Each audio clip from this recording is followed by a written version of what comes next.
आज हम electric charges and field में गॉस थ्योरम के बारे में स्टडी करेंगे। लेकिन गॉस थ्योरम की स्टडी करने से पहले कुछ चीज़ों को जानना हमारे लिए ज़रूरी है। तो नंबर 1 में जैसे आता है एरिया वेक्टर है, नंबर 2 पर हम कह सकते हैं इलेक्ट्रिक फ्लक्स, और फिर नंबर 3 पे है गॉसियन सरफेस है, और फिर लास्ट में हम बात करेंगे गॉस थ्योरम की बात करेंगे। ओके, तो एरिया वेक्टर की हम बात करते हैं। सबसे पहले बात करते हैं हम एरिया वेक्टर पर। ओके, तो एरिया वेक्टर क्या होता है? सबसे क्या है एरिया वेक्टर? एरिया वेक्टर इसको हम ए वेक्टर से डिनोट कर सकते हैं, या फिर अगर स्मॉल एरिया ले लें तो हम ऐसा दिखा सकते हैं डी ए। ओके, तो एरिया क्या है? एक स्केलर क्वांटिटी है, लेकिन जब हम इसमें एरिया में डायरेक्शन को इंक्लूड कर देते हैं तो उसको हम एरिया वेक्टर के नाम से जानने लगते हैं। क्योंकि जब एरिया वेक्टर क्या है? वेक्टर जो है वो क्वांटिटी है जिसमें मैग्नीट्यूड के साथ साथ में डायरेक्शन का भी कॉन्सेप्ट हो। तो एरिया सिर्फ आप ले रहे हैं तो उसमें सिर्फ मैग्नीट्यूड होगा, लेकिन उसके साथ साथ में जब हम डायरेक्शन को इंक्लूड कर देते हैं तो वो एरिया वेक्टर में कन्वर्ट हो जाता है। ओके, और एरिया वेक्टर को हम किस तरह से डिनोट कर सकते हैं? एरिया पर हम एरो का सिंबल यूज़ कर लेंगे, या एरिया टोटल ले लें, या फिर स्मॉल एरिया ले लें तो डी ए हो जाएगा। सपोज हमने क्या लिया? एक एरिया ले लिया, हाँ ये है एरिया डी ए ले लिया, या डी ए एरिया ले लिया, ये डी ए एरिया है। ओके, तो ये अभी क्या है? ये एक इसका मैग्नीट्यूड है इसका, इस एरिया का। अब इस एरिया पर एक यूनिट नॉर्मल वेक्टर ड्रॉ करते हैं, ये यूनिट नॉर्मल वेक्टर। तो यूनिट नॉर्मल वेक्टर इस एरिया का क्या हो जाएगा? N unit vector, N unit normal vector है या फिर normal unit vector equal to हो जाएगा D A upon mod D A, और you can write D A equal to हो जाएगा डी ए एन कैप या एन यूनिट वेक्टर। तो इस तरह से आप देख रहे हैं कि जो एरिया वेक्टर है वो किसके बराबर है? मैग्नीट्यूड ऑफ एरिया है एंड नॉर्मल यूनिट वेक्टर का मल्टीप्लिकेशन है। तो एरिया वेक्टर ये हो गया। जब कहीं भी हमें एरिया वेक्टर को फाइंड करना होता है तो उस एरिया पर हम नॉर्मल यूनिट वेक्टर को हम ड्रॉ कर देते हैं, और इसी डायरेक्शन में क्या हो जाएगा? एरिया वेक्टर भी हो जाएगा। ओके, और यहाँ हम देखेंगे कि एन कैप हो जाएगा या N unit vector equal to हो जाएगा D A upon d A. D A क्या है? मैग्नीट्यूड है एरिया का, और डी ए वेक्टर क्या है? ये एरिया वेक्टर है।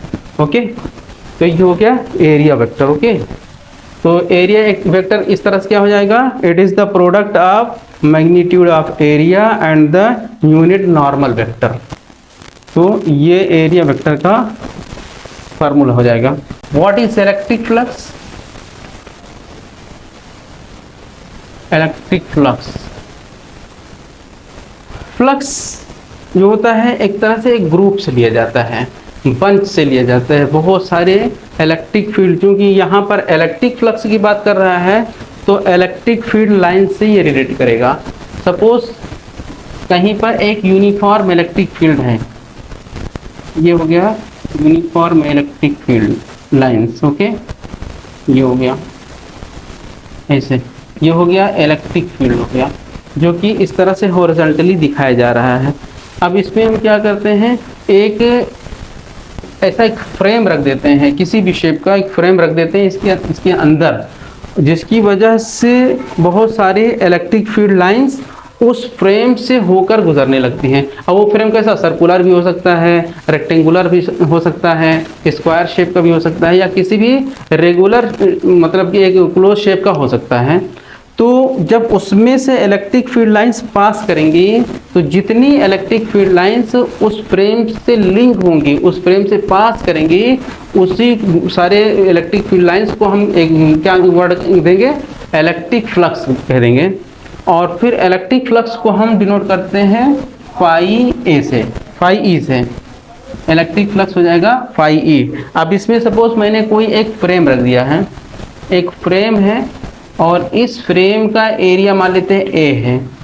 जो भी है आपने फ्रेम इसके अंदर सेलेक्ट किया जो कि इसके अंदर रखा हुआ है, तो फाई ई इक्वल टू हो जाएगा electric field E and area of frame, यानी कि जो आपने इसके अंदर रखा हुआ है।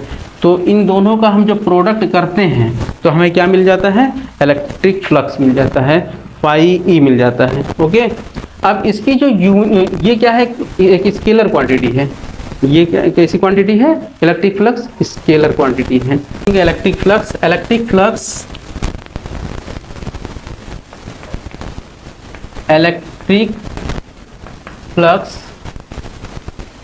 is a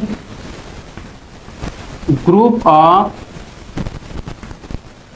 electric field lines, group of electric field lines linked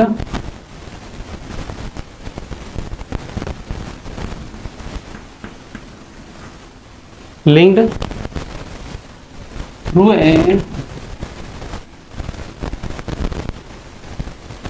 closed surface।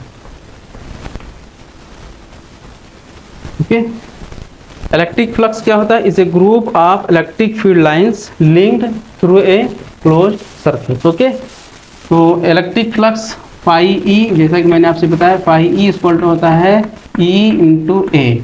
ई क्या है, इलेक्ट्रिक फील्ड है, और इलेक्ट्रिक ए क्या है, एरिया है। आपने जिस फ्रेम को इलेक्ट्रिक फील्ड लाइंस में रखा है उसका एरिया होगा। अब एरिया चेंज होगा, अब जैसा भी एरिया होगा उसी के अकॉर्डिंग हम एरिया का फार्मूला रख देंगे। सपोज स्क्वायर शेप का है तो स्क्वायर का फार्मूला यूज हो जाएगा, रेक्टेंगुलर शेप का है तो रेक्टेंगल का एरिया हो जाएगा, अगर सर्कुलर फॉर्म में है तो सर्कल का एरिया हो जाएगा। इसकी यूनिट क्या होती है, इसकी यूनिट होती है वेबर। ओके, या फिर दूसरी यूनिट क्या हो सकती है, आर करके, आर। यहां पर इलेक्ट्रिक फील्ड की यूनिट क्या होगी, ई इक्वल टू होता है एफ अपॉन क्यू होता है, न्यूटन पर कूलम, न्यूटन पर कूलम, और एरिया का हो जाएगा metre square, newton metre square पर कूलम। तो ये इसको ऐसा रख सकते हैं, न्यूटन मीटर स्क्वायर कूलम।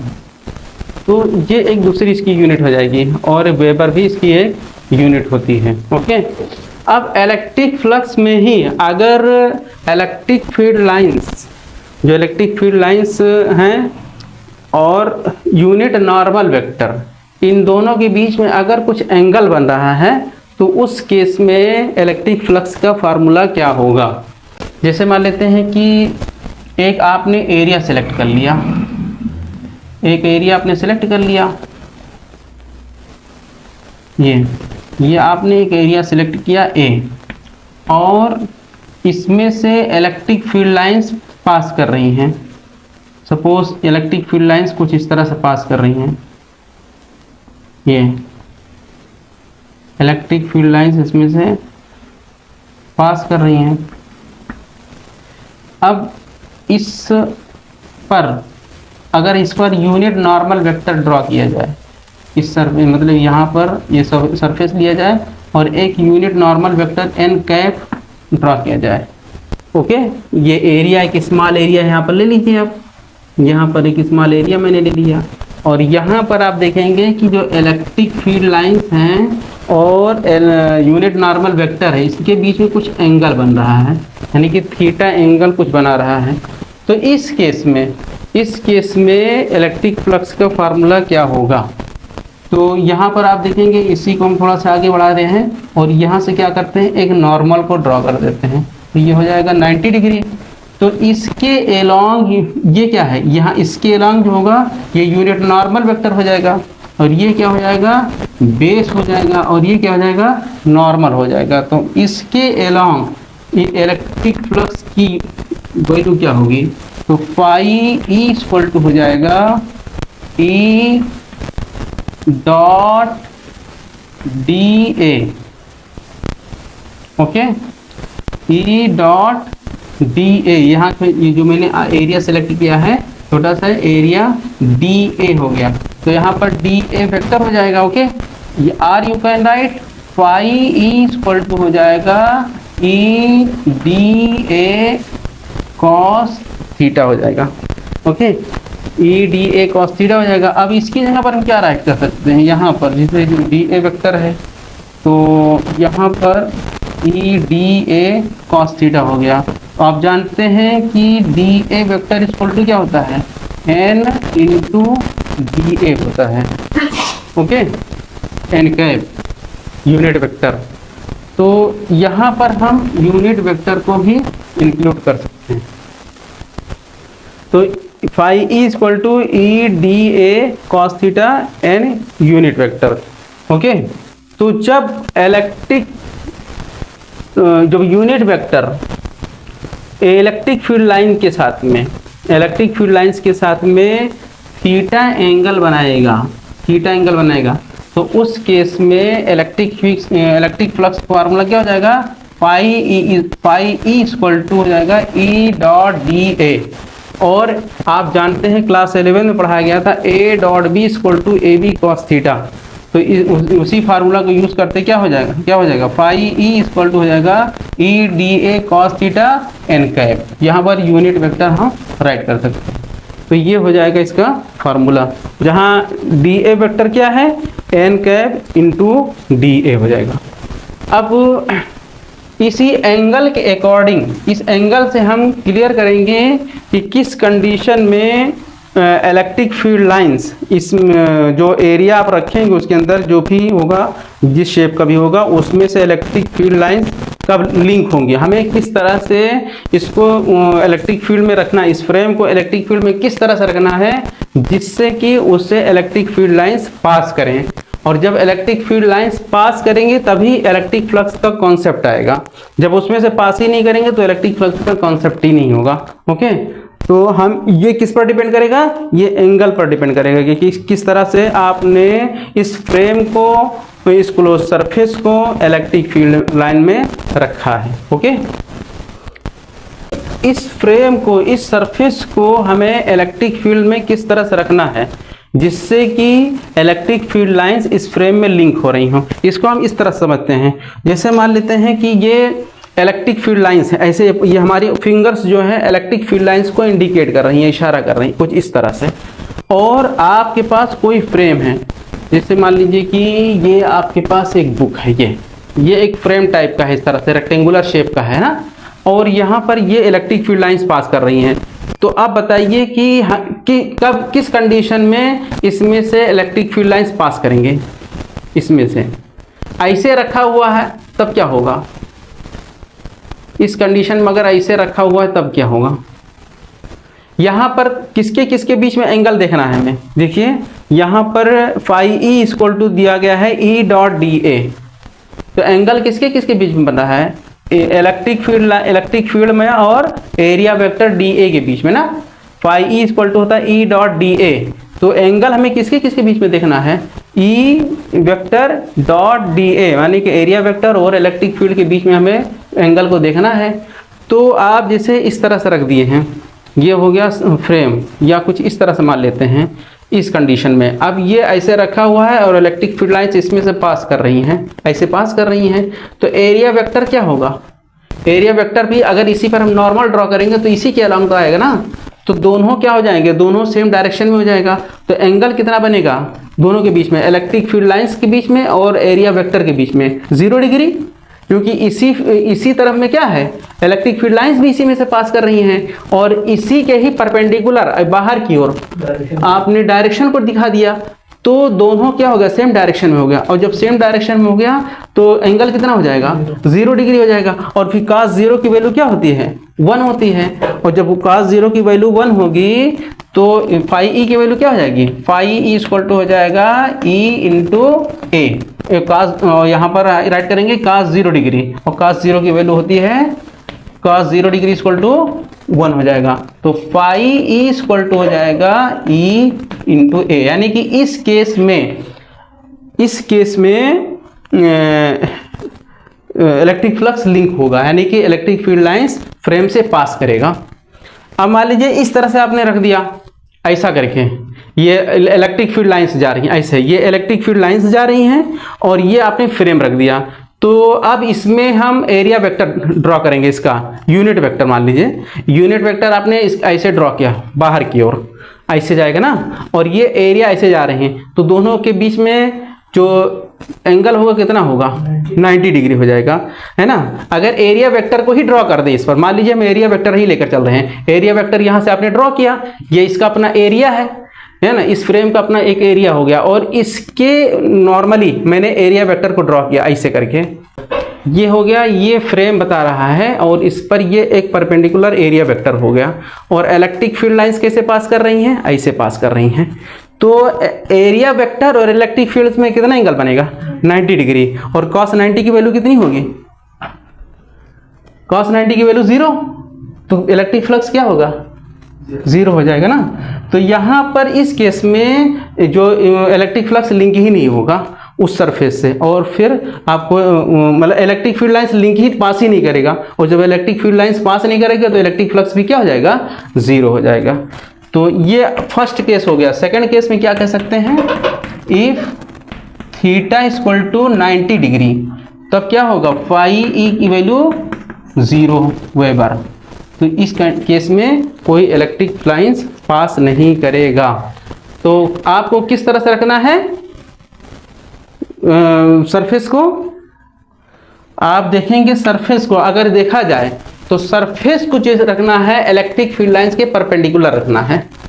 ये सरफेस हुआ, मान लीजिए ये सरफेस हुआ ये, और ये इलेक्ट्रिक फील्ड लाइन से पास कर रही हैं, तो ये इसके हिसाब से देखा जाए परपेंडिकुलर हो गया, इसके परपेंडिकुलर इंसिडेंट हो रही है इस पर ना। लेकिन जब इसका एरिया वेक्टर ड्रॉ करोगे इसके अराउंड, तो दोनों क्या हो जाएंगे, सेम डायरेक्शन में जाएंगे, पैरेलल हो जाएंगे, और इस कंडीशन में इसमें से इलेक्ट्रिक फील्ड लाइंस लिंक होंगी। तो what is Gaussian surface, actually देखा जाए तो कोई गॉसियन, ऐसा कोई गॉसियन सरफेस नहीं होता है। ये एक हाइपोथेटिकल सरफेस है जो कि हम स्पेस में ड्रॉ कर देते हैं। सपोज कोई भी एक क्लोज सरफेस है, हाइपोथेटिकल मतलब एक सरफेस है ऐसा करके, और ये आपने इलेक्ट्रिक फील्ड में ड्रॉ कर दिया है, ये हो गया इलेक्ट्रिक फील्ड है, और इस इलेक्ट्रिक फील्ड के अंदर आपने एक सरफेस को ड्रॉ कर दिया है।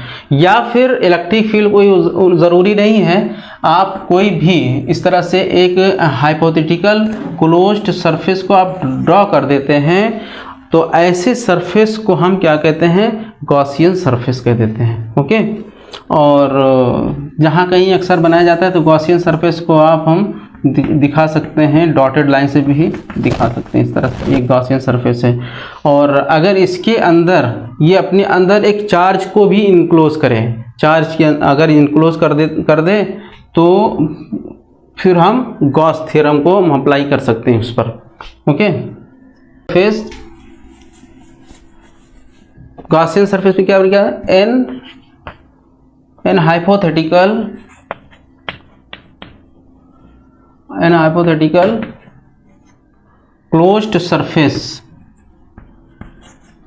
closed surface drawn in space is called a Gaussian surface।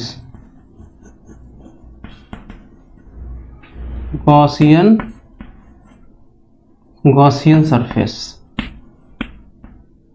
okay, is called a Gaussian surface। ये किसी भी शेप का हो सकता है, it may be of any shape, it may be of any shape, but यह है क्या होना चाहिए, सरफेस क्लोज होना चाहिए बस। तो ऐसे सरफेस को हम गॉसियन सरफेस कह देते हैं। ओके, अब नेक्स्ट बात करते हैं, गॉस थ्योरम की बात करते हैं। Gauss theorem,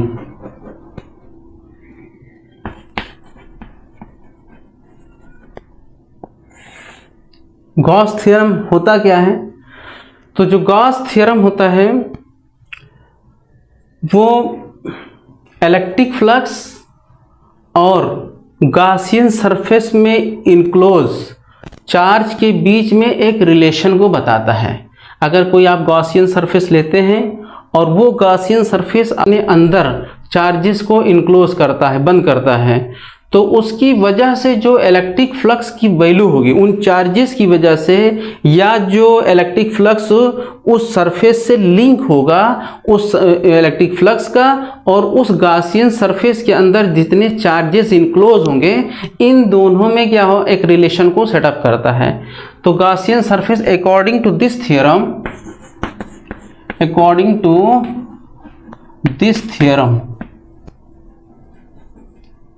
electric flux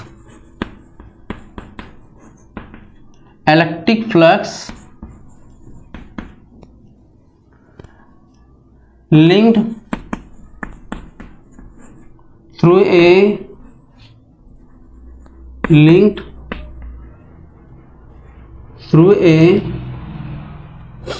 closed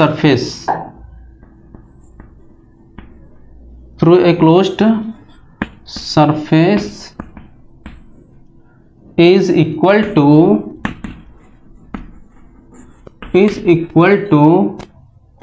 1 upon epsilon naught time 1 upon epsilon naught times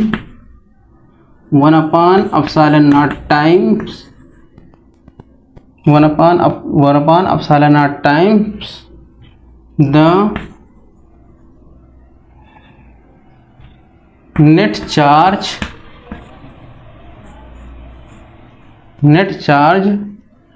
enclosed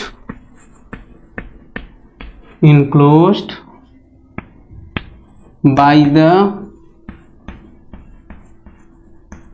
surface। Okay, यानी कि एक ये थ्योरम क्या कहता है, electric flux linked through a closed surface is equal to 1 upon epsilon naught times the net charge enclosed by the surface। तो इसका हम फार्मूला क्या हो सकता है, फाई इक्वल टू हो जाएगा Q अपॉन एप्सिलॉन नॉट। इसी को हम कहते हैं गॉस थ्योरम कह सकते हैं, या फिर हम दूसरी तरह से हम राइट कर सकते हैं गॉस थ्योरम कि जैसे एक आर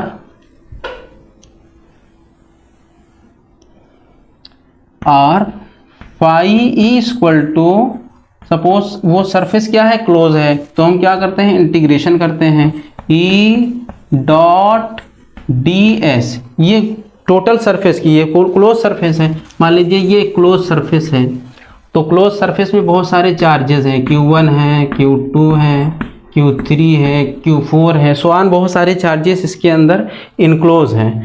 तो इन होल सरफेस में जो इलेक्ट्रिक फ्लक्स लिंक होगा तो उसको हम क्या कहें, ये है मान लीजिए ये एरिया है ds है, तो फाई इंटीग्रेशन करेंगे और ये क्लोज, यानी कि क्लोज मतलब ये एक क्लोज सरफेस की बात है, एक सर्कल जो बना रहा है, तो E dot ds equal to हो जाएगा Q अपॉन एप्सिलॉन नॉट। तो आप ये फार्मूला भी यूज़ कर सकते हैं। तो ये क्या किसको बताता है, गॉस थ्योरम को इंडिकेट करता है, या गॉस थ्योरम के लिए ये इस स्टेटमेंट को फुलफिल करता है। ओके, अब यहाँ देखिए कुछ इस पर हम डिस्कशन करेंगे गॉस थ्योरम पर ही। यहाँ पर आप देखेंगे जो फाई ई इक्वल टू है Q अपॉन एप्सिलॉन नॉट है, यहाँ पर जो ये जो इलेक्ट्रिक फ्लक्स है ये सरफेस एरिया पर यहाँ से देखा जाए तो डिपेंड नहीं कर रहा है, मीन्स यानी अगर इसके साइज को बढ़ा दिया जाए या कम कर दिया जाए यहाँ पर, तो उस कंडीशन में इलेक्ट्रिक फ्लक्स पर कोई इफेक्ट नहीं पड़ेगा। क्यों नहीं पड़ेगा, क्योंकि इसके अंदर जितने चार्जेस हैं वो चार्जेस की वैल्यू ना तो घटेगी ना बढ़ेगी। आपने अगर इस के सरफेस को बढ़ा दिया, सपोज फॉर एग्जांपल हमने कोई एक बलून की तरह मान लेते हैं, एक बलून है, स्टार्टिंग में आप उसके अंदर कुछ चार्जेस हैं, थोड़ी देर के लिए मान लेते हैं कि एक बलून एक गॉसियन सरफेस की तरह बिहेव कर रहा है, तो स्टार्टिंग में आपने उसमें कम एयर को फिल किया तो उसकी साइज़ कम होगी, और उसमें कुछ चार्जेस रखे हुए हैं, ऑलरेडी चार्ज रखे हुए हैं, और चार्ज को ना तो कम करना है ना ज़्यादा करना है। उसके बाद आप उसमें एयर और ज़्यादा फिल करते हैं, जब और आप एयर फिल करेंगे तो चार्ज की वैल्यू पर तो कोई इफेक्ट पड़ेगा नहीं, चार्ज जैसे पहले था वैसे बाद में भी रहेगा। तो आप अगर इसके शेप को चाहे कम करें या ज़्यादा करें, इस इलेक्ट्रिक फ्लक्स पर कोई इफेक्ट नहीं पड़ेगा। इस पर भी कभी क्वेश्चन आता है कि जैसे मान लीजिए कि कोई एक गॉसियन सरफेस है स्फेरिकल टाइप का, और फिर उसका रेडियस हाफ कर दिया गया या उसका रेडियस ट्वाइस कर दिया गया, तो इलेक्ट्रिक फ्लक्स पर क्या इफेक्ट पड़ेगा? तो इसका आंसर है कि कोई इफेक्ट नहीं पड़ेगा। क्यों? क्योंकि यहाँ पर आप देखेंगे कि इसका साइज बढ़ाने पर चार्ज की वैल्यू पर कोई इफेक्ट नहीं पड़ता है और चार्ज की वैल्यू सेम बनी रहती है, इसलिए इलेक्ट्रिक फ्लक्स पर भी कोई इफेक्ट नहीं पड़ेगा।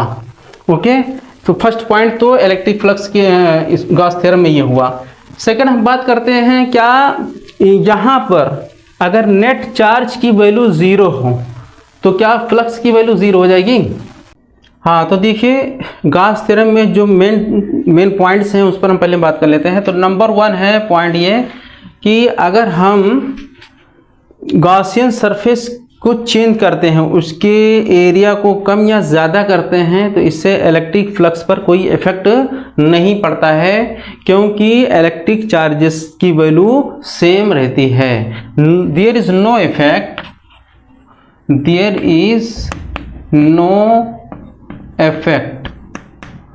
is no effect on electric flux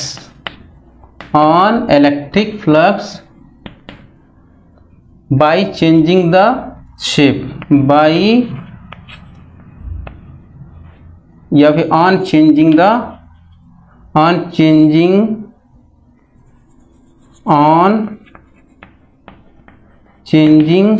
the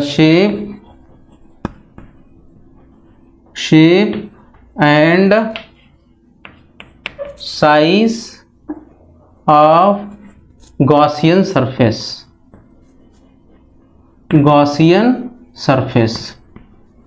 okay, यानी कि गॉसियन सरफेस के शेप और साइज को बदलने पर इलेक्ट्रिक फ्लक्स पर कोई इफेक्ट नहीं पड़ता है, क्योंकि इसमें जितने ही इलेक्ट्रिक चार्जेस लिंक हैं उनकी वैल्यू पर कोई इफेक्ट नहीं पड़ता है।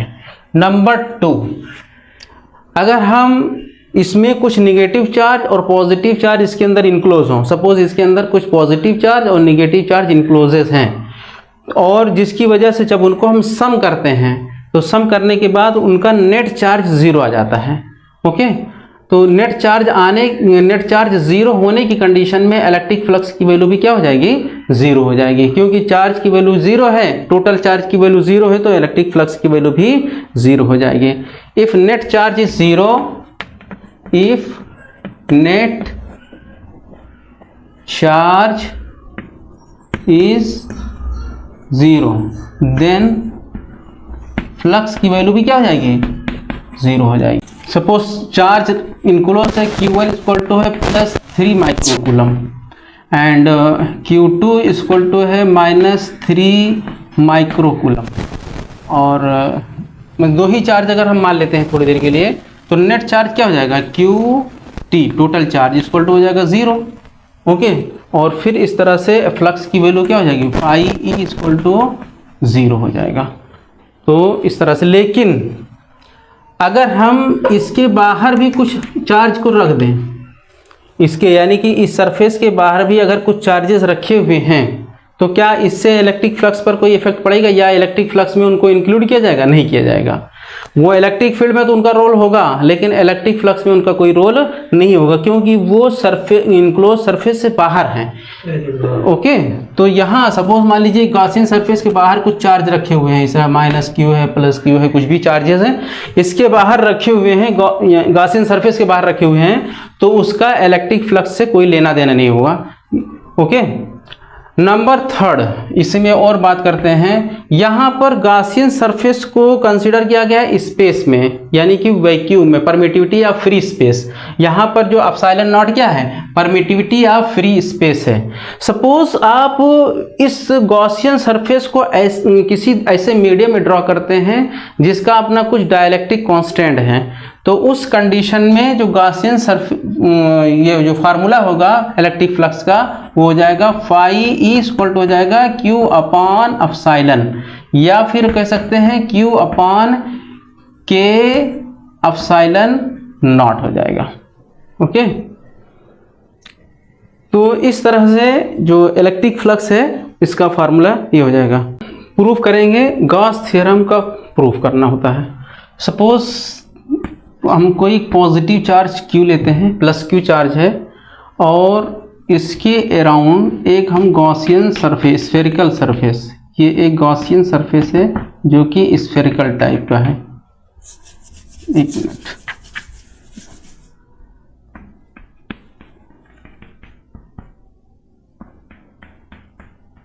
ये इसके सेंटर पर हम एक प्लस Q चार्ज ले लेते हैं और मैंने एक स्फेरिकल गॉसियन सरफेस को ड्रॉ कर दिया। ये क्या है? गॉसियन सरफेस है, गॉसियन सरफेस, और ये स्फेरिकल है। स्फेरिकल मीन्स क्योंकि इसमें से इलेक्ट्रिक फील्ड लाइंस जो होंगी वो सभी डायरेक्शन में जाएंगे, 3 dimension, X axis, along X axis, Y axis और जेड एक्सिस, रेडियली आउटवर्ड, क्योंकि पॉजिटिव चार्ज है तो रेडियली आउटवर्ड डायरेक्शन में जाएंगे। तो ये इसका हो गया सेंटर, प्लस Q सेंटर, ये मान लीजिए ये C सेंटर है। तो चूंकि ये एक स्फेरिकल है तो इसका अपना रेडियस भी हो जाएगा। मान लीजिए कि ये हो गया इसका रेडियस R हो गया। ओके, अब हम इस सरफेस पर एक छोटा सा सरफेस एलिमेंट ले लेते हैं। ये सरफेस मान लीजिए कि S है, ये सरफेस S है, और यहाँ पर हम एक सरफेस एलिमेंट को सेलेक्ट कर लेते हैं यहाँ पर इसके सरफेस पर, और ये सरफेस हो जाएगा ये यहाँ पर, ये है सरफेस ds। ये क्या हो गया? इसका एरिया हो गया। यहाँ ये टोटल एरिया S है और ये छोटा जो एरिया मैंने सिलेक्ट किया है ये हो जाएगा ds हो जाएगा। अब जो इलेक्ट्रिक फील्ड लाइंस होंगी वो इसी के ही रेडियली आउटवर्ड डायरेक्शन में होंगी। ये इलेक्ट्रिक फील्ड लाइंस E, क्योंकि ये पॉजिटिव चार्ज है तो पॉजिटिव चार्ज से इलेक्ट्रिक फील्ड लाइंस क्या होंगी? हर तरफ, यहाँ पर भी, यहाँ पर भी, यहाँ पर भी, हर तरफ में रेडियली आउटवर्ड डायरेक्शन में जाएंगे। तो मैं यहाँ पर ले रहा हूँ, इस सरफेस से जो इलेक्ट्रिक फील्ड लाइंस पास कर रहा है इस तरह से रेडियली आउटवर्ड डायरेक्शन में पास कर रहा है। इसी पर हमारा नॉर्मल ड्रॉ कर देते हैं, नॉर्मल यूनिट वेक्टर ऐसे ड्रॉ कर देते हैं। तो नॉर्मल यूनिट वेक्टर अगर हम यहाँ ड्रॉ कर दें लाइक दिस, ऐसे, तो ये हो जाएगा नॉर्मल यूनिट वेक्टर। तो यहाँ इसके according unit vector equal to हो जाएगा ds vector upon ds, that is ds vector equal to हो जाएगा dsn यूनिट वेक्टर। ओके, तो यहाँ पर जो एरिया वेक्टर आ जाएगा, यहाँ पर जो एरिया वेक्टर आ जाएगा वो राइट कर लेंगे हम, ds वेक्टर हो जाएगा dsn कैप। ओके, तो यहाँ पर देखेंगे जो यूनिट वेक्टर है या एरिया वेक्टर जो है, इन दोनों का डायरेक्शन क्या है? सेम है। तो जब सेम है तो थीटा की वैल्यू क्या हो जाएगी? 0 डिग्री। तो यहाँ पर इसको भी हम मेंशन कर देते हैं। तो एरिया वेक्टर यहाँ पर आप चाहें तो एरिया वेक्टर को भी दिखा सकते हैं इसी के अलोंग, यहाँ पर इसी के अलोंग आप DA को भी दिखा सकते हैं। DS हो गया एरिया वेक्टर ds, और इसी डायरेक्शन में क्या हो गया? यूनिट वेक्टर हो गया। तो इन दोनों एरिया वेक्टर और इलेक्ट्रिक फील्ड दोनों के बीच में जो एंगल बन रहा है कितना बन रहा है? 0 डिग्री बन रहा है। और cos 0 की वैल्यू क्या होती है? यहीं पर आप मेंशन कर दीजिए, cos 0 डिग्री इक्वल टू क्या होता है? 1 होता है। ओके, तो यहाँ पर इस चार्ज की वजह से इस पॉइंट पर, यहाँ पर पॉइंट हम मान लेते हैं ये पॉइंट P है, इस पॉइंट P पर हम इलेक्ट्रिक फील्ड की वैल्यू को बताएंगे कि due two plus Q charge electric field at point P। इस तरह फ्रॉम फिगर यहाँ पर देखेंगे, मान लीजिए कि लेट अस कंसीडर, पहले मान लेते हैं let us consider plus Q charge, a plus Q charge is enclosed by the Gaussian surface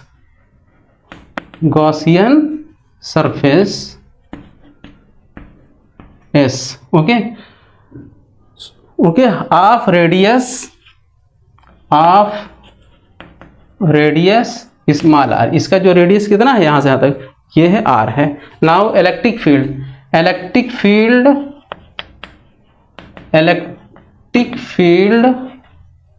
8 point P, यानी कि इस चार्ज की वजह से इस पॉइंट पर जो इलेक्ट्रिक फील्ड होगी उसकी वैल्यू क्या होगी, तो इसको हम फाइंड कर सकते हैं। तो E इक्वल टू हो जाएगा 1/4πε0 Q/r²। Okay, E equal to क्या हो गया 1/4πε0 Q/r² हो गया। ओके, इक्वेशन नंबर 1 कह लीजिए। Again electric flux closed through this surface, क्योंकि यहाँ पर चार्ज है इसके अंदर, इस गॉसियन सरफेस के अंदर चार्ज रखा हुआ है, तो श्योर है कि इसमें इलेक्ट्रिक फ्लक्स भी लिंक होगा इस पूरे सरफेस से। तो again electric flux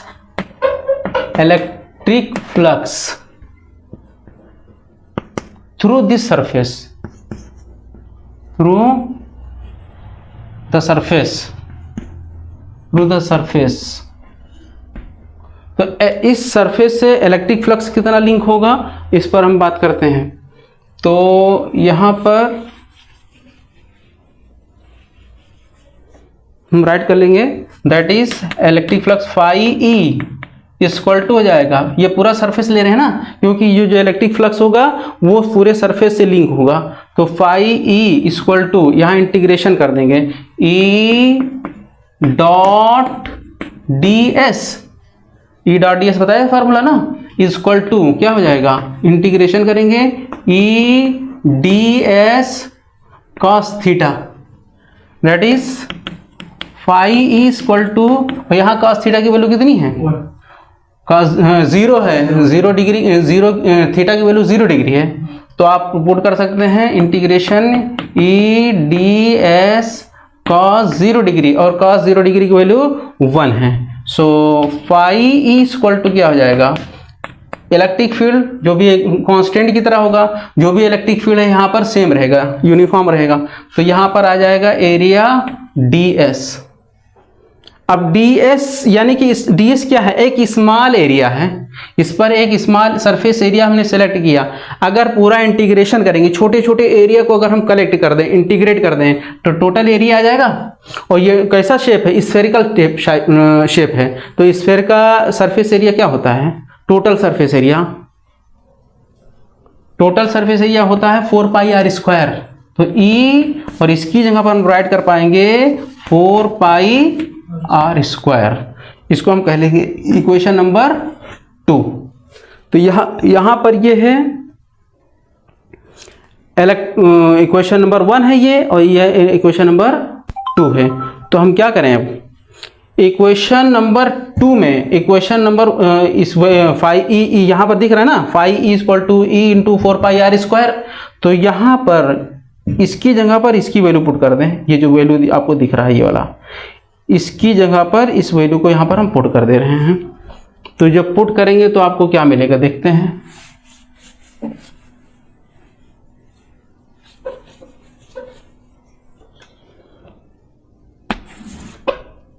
so phi E equal to हो जाएगा ई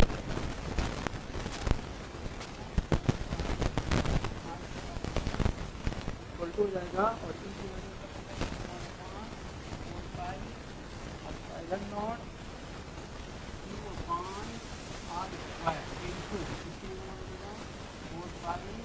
और तो देखिए r² से r² कैंसिल हो गया, और 4π से 4π कैंसिल हो गया, तो फाई ई इक्वल टू क्या बच रहा है, क्यों अपॉन,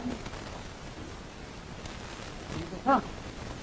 तो बस सिर्फ 2 चीज़ हम निकालते हैं।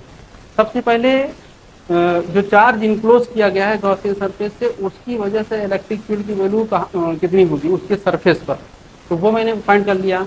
उसके बाद क्योंकि वो सरफेस जो है चार्ज को इनक्लोज कर रहा है, तो श्योर है कि वो इलेक्ट्रिक फ्लक्स को भी इनक्लोज करेगा, यानी कि इलेक्ट्रिक फ्लक्स भी उससे लिंक होगा। तो इलेक्ट्रिक फ्लक्स के लिए फार्मूला राइट कर लेंगे, क्योंकि टोटल सरफेस से बात करना है तो इंटीग्रेशन का सिंबल यूज करेंगे, इंटीग्रेट कर देंगे, और इस तरह से आपको गॉस थ्योरम का जो है स्टेटमेंट उसको मिल जाता है फार्मूला।